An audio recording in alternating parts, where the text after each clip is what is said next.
Hello guys, వీడియోని అయితే last దాకా చూడండి అండ్ ఛానల్ని సబ్స్క్రైబ్ చేసుకోండి.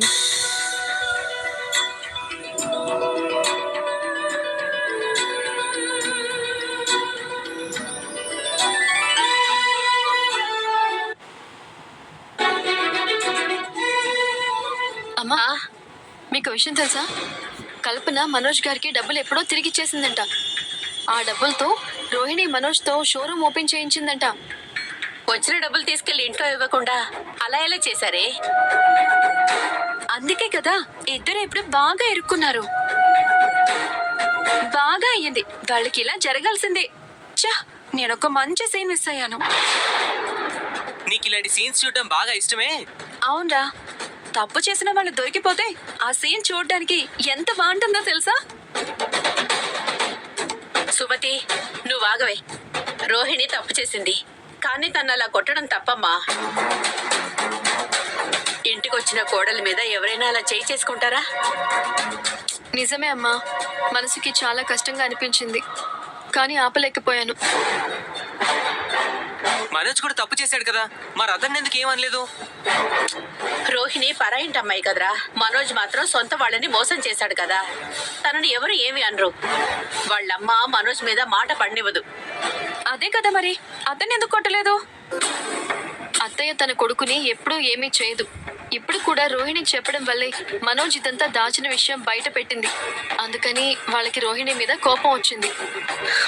దేవుడున్నాడమ్మా, అన్నీ చూస్తూ ఉంటాడు. ఇప్పుడు కాదు, వాళ్ళకి ఏదో ఒక రోజు మొత్తం అర్థం అవుతుంది. ఆ రోహిణి నన్ను చాలా అవమానించింది, అందుకే ఆమెకి ఇలా జరుగుతుంది. ఆ రోజు అక్కనే అసూయ పడుతుంది అన్నారు. ఇప్పుడు వాళ్ళకే సమస్యలు వచ్చాయి. ఇప్పుడు ఏం చేస్తారో చూద్దాం.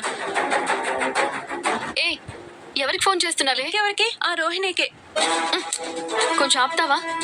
ఎందుకు ఆగాలక్క? తను లిమిట్స్ క్రాస్ చేసి ఇష్టం వచ్చినట్టు ప్రవర్తించడం తప్పు కాదా? ఇవన్నీ లేకపోతే ఎలా? రోహిణి గుణ దగ్గరికి రావడం నేను చాలా సార్లు చూశానక్క. ఒకసారి 2 సార్లు కాదు, రెగ్యులర్గా గుణ దగ్గరకు వస్తూనే ఉంటుంది రోహిణి. అయితే నేను ఎప్పుడు చూస్తూనే ఉంటాను. 1,00,000, 2,00,000 కోసం వస్తూనే ఉంటుంది. తను అక్కడికి ఎందుకు వెళ్తుంది? తనకు అక్కడేం పని? వాడు వడ్డీకి డబ్బులు ఇస్తాడు కదా, రెగ్యులర్ గా వచ్చి డబ్బులు తీసుకెళ్తూ ఉండేది. ఏంటి శివ నువ్వు మాట్లాడుతుంది? అక్క, నేను చూసిందే చెప్తున్నాను. నా కళ్ళతో నేను చూశానక్క. అతని దగ్గర చాలా సార్లు డబ్బులు తీసుకువెళ్ళింది.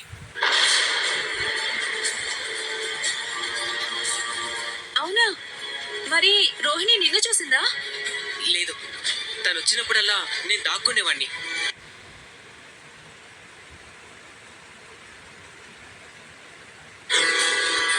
తను వచ్చి 1,00,000, 2,00,000 అలా వడ్డీకి తీసుకెళ్తూనే ఉండేది. అంటే చాలా సార్లు ఇంటికి తీసుకొచ్చిన డబ్బులన్నీ అక్కడ వడ్డీకి తీసుకున్నవేనా? అవును.